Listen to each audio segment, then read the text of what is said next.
it is, Buoncristiani, OPC. Welcome to the Purple Teeth Tour. I'm Jay Buoncristiani, one of 4 brothers here at the family winery, and stoked for you to join us to learn more about this wine. Let me talk about a little history first.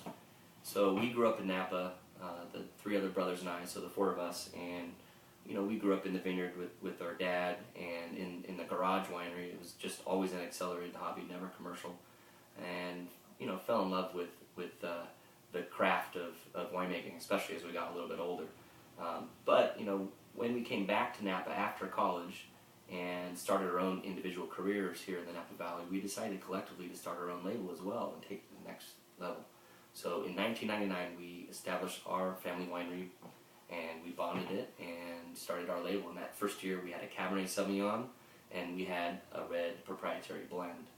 So the name OPC stems from the history that we had making wines and making in particular red blends that our family and friends really loved. In particular, our grandfather Pa used to love the red blends that my dad and the bros, his young worker bees, were crafting in the garage. So we named our proprietary red blend in his honor, Old Pa's Cuvée.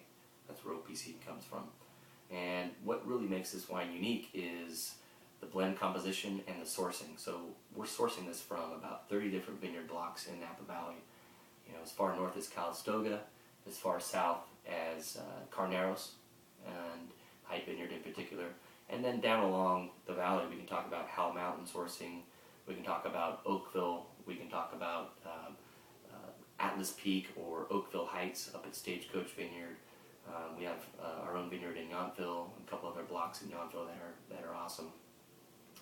Also Oak Knoll is another appellation for us, and a big appellation is Coombsville. We really love the Coombsville area, and sourcing all the varieties from there as well.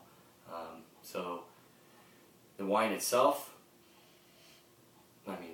it's 40% Cab, 30% Syrah. So right away, it's a serious wine. Yet, it's a complex wine, and the Cab's bringing that backbone and bringing the cassis and that black cherry, as well as a firm and structured mid palate.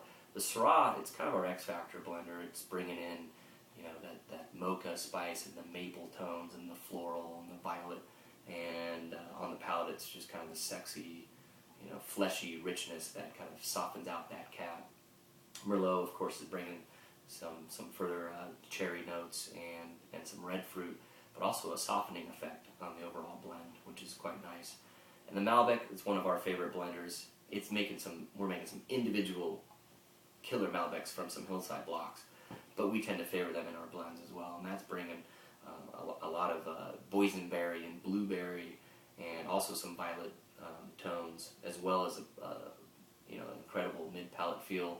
And since we pick ours nice and ripe, it's not bringing any firm tannins in the blend at all. And in fact, it's almost doing kind of in between what the Syrah and the Merlot does for the mouthfeel. It just kind of richens it and softens it as well. So, smelling all those tones in the aroma, as well as some integrated French oak, which is giving it some vanilla and some chocolate. And that mouthfeel just keeps on giving, gushes forth with a lot of, black fruit. Once again, that rich kind of baker's chocolate flavor, and as well as integrated French oak. Nice tannins. They're kind of lifted and elevated, yet polished, and bright acidity, so it's a good food pair as well. And it finishes with some nice length, but it's approachable. It's got that yum factor that we like to talk about. Yet we still open our 1999 OPC and some of the subsequent years, some of the older vintages, and at every Christmas, because we don't have much of it, and it still is given. It's just ages, so it's got that age-worthiness as well. So from our family of years, cheers, thanks for joining us, and come see us in Napa. We'll talk live. Ciao.